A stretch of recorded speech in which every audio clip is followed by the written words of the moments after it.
जैसे हर एक चुनाव के बाद जनता रोते रहता है कि मेरा नेता अच्छा नहीं है, वो हमको परेशान कर रहा है, पर चुनाव आने के बाद सब भूल जाता है कौन अच्छा कौन बुरा, बस जातिवाद को देख के हम लोग वोट दे देते हैं। वही बात यहाँ पे है, हम लोग बहुतों बार रो चुके हैं, एग्जाम से बाहर निकल के रो चुके हैं कि टाइम मैनेज नहीं हुआ, लेकिन अगली वैकेंसी तक आते आते हम इस दर्द को भूल जाते हैं और फिर वही गलतियां करते हैं कि चलो फिर से एग्जाम हॉल में गए और टाइम का पता ही नहीं चला, बस 10 क्वेश्चन ऐसे ही रह गए, टाइम भी मैनेज नहीं हुआ। और ये सब होती क्यों है, इस पर हम लोग कभी ध्यान ही नहीं देते हैं। ये इसलिए होती है, अभी आप मान के चलिए आपको यदि 1 किलोमीटर की दौड़ लगानी है और आप प्रैक्टिस किए ही नहीं है तो आपको वही दौड़ लगने में कम से कम 6 और 7 मिनट लग जाएंगे। जबकि आप उसी चीज़ को दौड़ को यदि 1 महीना से कंटिन्यूअस करते रहेंगे तो वो दौड़ आप 3 मिनट में भी कर सकते हैं, पर पहली बार में आप 3 मिनट में निकालने हैं, बहुत मुश्किल की बात है। तो बस वही चीज़ें होती है, जब आप 150 क्वेश्चंस को एग्जाम में जाके सॉल्व करेंगे और यहाँ बस पढ़ते रहेंगे, हाँ रामायण की जैसा पढ़ते रहेंगे, तो वो फिर क्या हो जाएगा, वहाँ जाके आपका टाइम मैनेज होगा ही नहीं। और देखिएगा आपके 2 घंटा 15 मिनट के बाद भी बहुत सारे क्वेश्चंस धरे के धरे रह जाएंगे।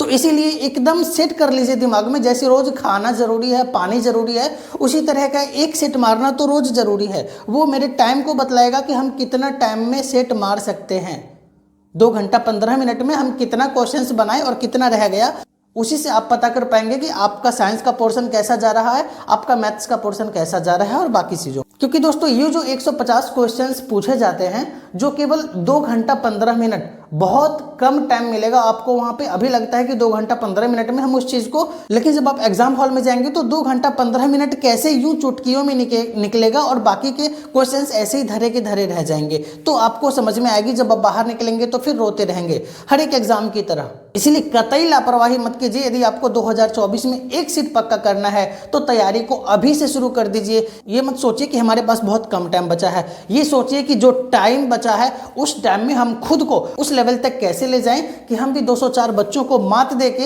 एक रिजल्ट ले पाएं। सीट मारना तो एक बहाना है, लेकिन उसके पीछे बहुत सारे सीक्रेट्स हैं जो हमें पता चलती है। एक तो पहला ये पता चलेगा कि हमारी क्या औकात है, हम अभी कितना नंबर ला पाते हैं उस सेट में, उस सेट से पता चलेगा कि हम एग्जाम में कितना नंबर ला पाएंगे, उसी के एवरेज में आएगा।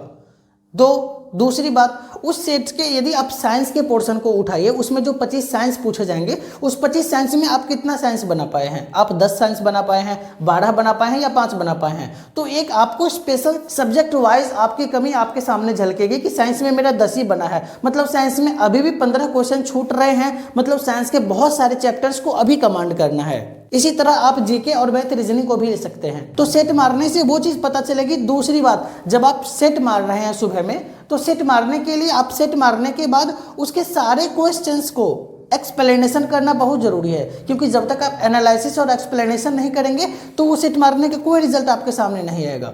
सेट मारा ही इसीलिए जाता है कि हम उसके सारे क्वेश्चंस को एक्सप्लेनेशन करके देख सकें।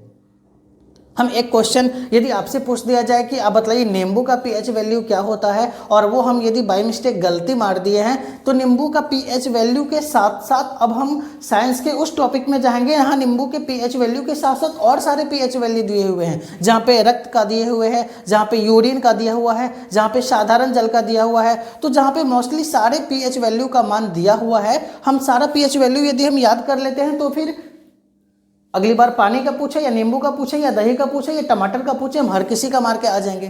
तो सेट मारने का ये सबसे ज़्यादा बड़ी फायदे की बात होती है कि सेट मारने के बाद जो क्वेश्चंस उसमें नहीं बन पा रहे हैं, कम से कम उस क्वेश्चन से रिलेटेड उस चैप्टर पे चले जाएं और उस चैप्टर को कमांड कर लें। सबसे कम टाइम में यदि तैयारी करनी है तो आप देखेंगे कि आप एक क्वेश्चन में यदि आपके पास 50 जीके पूछता है ना, तो 50 जीके के 50 चैप्टर पे चले जाएंगे तो कम से कम 50 चैप्टर कंप्लीट होगा, और आप देखेंगे कि एक सप्ताह में ही आपका बुक कमांड होने लग जाएगा।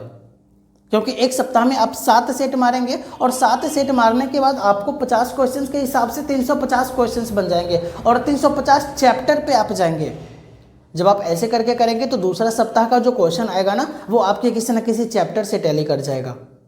आप कुछ भी कीजिए, आप किसी भी फॉर्मूला को अपनाइए, रिजल्ट आपको लेना है, ये आप अपने अंदर कसम खा के बिठा लीजिए इस बात। साथ ही साथियों आपको बतला दें, बीएसएससी का साइंस का जो प्रैक्टिस सेट है, चैप्टर वाइज प्रैक्टिस सेट हमारे प्लेलिस्ट पे अवेलेबल है। आप मेरे चैनल पे जाके प्लेलिस्ट पे क्लिक कीजिए और प्लेलिस्ट पे सबसे पहले देखिए कि फिजिक्स प्रैक्टिस सेट जो आपको दिख रहा है, वहां पे प्रैक्टिस एक प्रैक्टिस सेट 1 से लेके पूरे फिजिक्स को कवर किया गया है। आप वहां से चैप्टर वाइज देख सकते हैं। देखिए दोस्तों, चैप्टर वाइज पढ़ने का आपको ये फायदा मिलेगा कि आप उस चैप्टर के 25 क्वेश्चंस को देख पाएंगे जो कि प्रीवियस ईयर में पूछा जा चुका क्वेश्चन है। कोई भी ऐसा क्वेश्चन है ही नहीं जो पीछे नहीं पूछा गया है। तो मोस्टली ऐसा भी क्वेश्चन होते हैं जो बार बार एग्जाम में रिपीटेशन होते रहता है उस क्वेश्चन का। तो आप यहाँ से जाके उन सारे 25 क्वेश्चंस को, वो भी एक्सप्लेनेशन के साथ में है, यदि आप उसके बारे में कुछ नहीं भी जानते हैं फिर भी उस क्वेश्चन के बारे में आपको समझाने की पूरी कोशिश करे हैं, तो आप यहाँ पे जाके सारे सेट को एक बार जरूर देख लीजिएगा, ताकि फिजिक्स से आने वाले जितने भी मोस्टली क्वेश्चन है उसकी तैयारी आप यहीं पे रह के कर सकते हैं। साथ ही हमारा सजेशन और अपनी राय को आप कमेंट बॉक्स में जरूर रख सकते हैं। आपके कमेंट का हमें बेसब्री से इंतजार रहता है। साथ ही वीडियो अच्छी लगी तो प्लीज चैनल को सब्सक्राइब कर अपने दोस्तों के साथ शेयर जरूर कीजिएगा। Thank you.